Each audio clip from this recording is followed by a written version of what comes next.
truth must be told. The truth will set you free.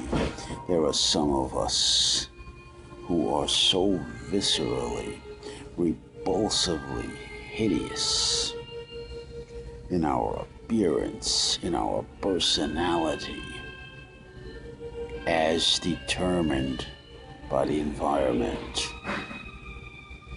There's just so many factors that play into this. The genetics, the given, the years of constitutional conditioning by the environment, the negativity on account of that, and internal resistances that we pick up from ourselves.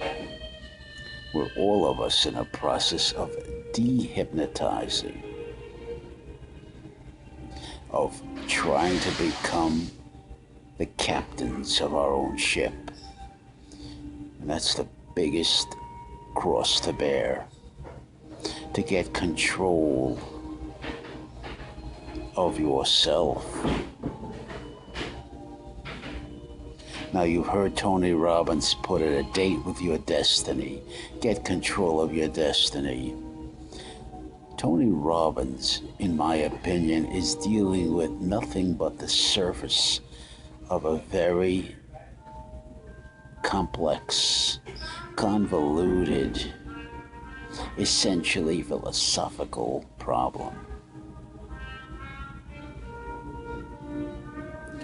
Courage, man. Brace yourself on a very practical, street-smart, realistic, and fair philosophy that you can live with.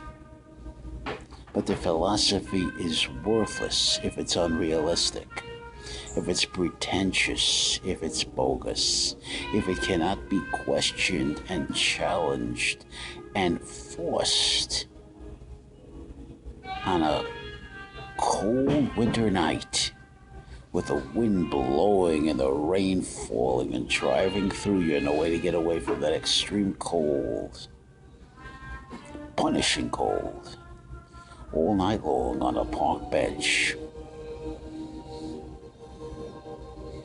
And you forge your philosophy under those conditions, with the pressure on, with the full stressors on, with the reality, the horrific reality pressing in on you from all sides.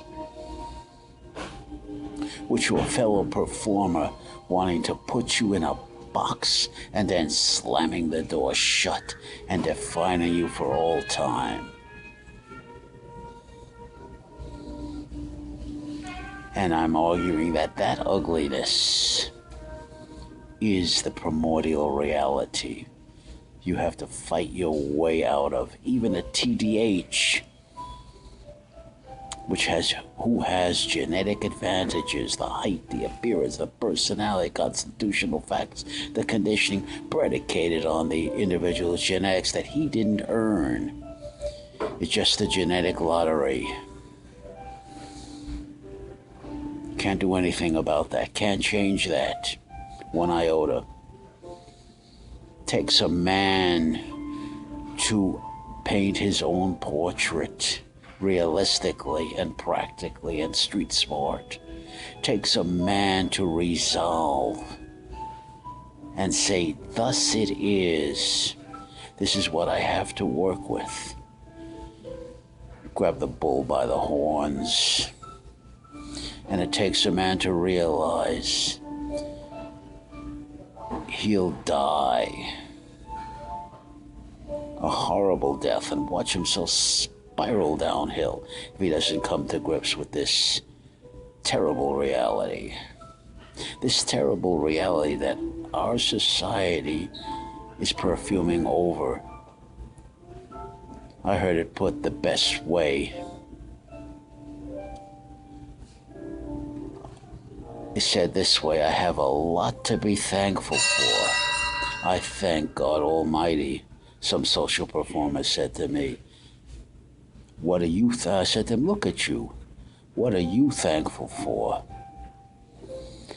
He says, I thank God Almighty. I live in a society Now listen to what I'm going to say very carefully. That provides me every opportunity to escape the cold, hard winter reality that I'm talking about and rationalize it. The movies, the media. I can buy myself a set of clothes. It's called the Talisman Confidence. You buy what the models are wearing. You can dress like us, but remember, they're wearing quality clothes. What I'm wearing to compare myself and to imitate them and to hope to pick up some of their vacuum is generic shit, is an imitation, sold strictly for profit, massive profit. And you'll listen to all the bullshit that the media tells you, and particularly the self-help gurus. I had one guru say this, listen to this. Meanwhile, the guru was getting all the hugs. He was attracting all the women in the house. And the bum said,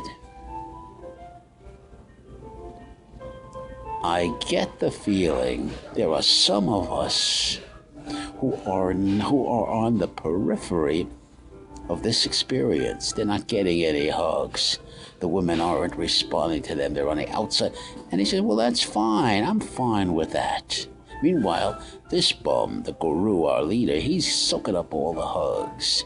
He's soaking up all the action from the women because he's the leader. But those of us on the periphery of the experience, here's what he tells us, and I'll end with this. Hug yourselves. Hug yourselves.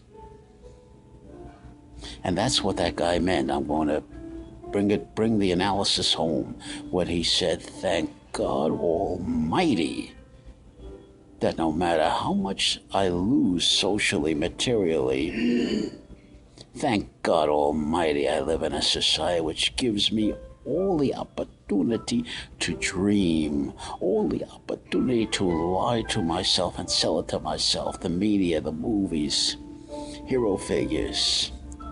And so we have a lot of them. We have so many gods. That's why I like Howard Beale from Network when he says, go to your gods, go to your gurus. They have the answers. Don't come to us. But if you really want the answers, forget your gods, forget your gurus, forget the media. Go to yourselves. That's the only place you'll ever find any answers. That's the only place you'll find any care. Who loves you, babe? Who loves you? That's why I like Doc Thompson, Verbal Judo, when he says, go to the greed principle. Everybody, I don't care who they are, I don't care how they alibi it, I don't care how they sell it, I don't care how they perfume it, is in it for their own selfish self-interests. Go to the greed principle. That comes first, last and foremost. Go to the greed principle. What's in it for me? Period. Let the discussion start.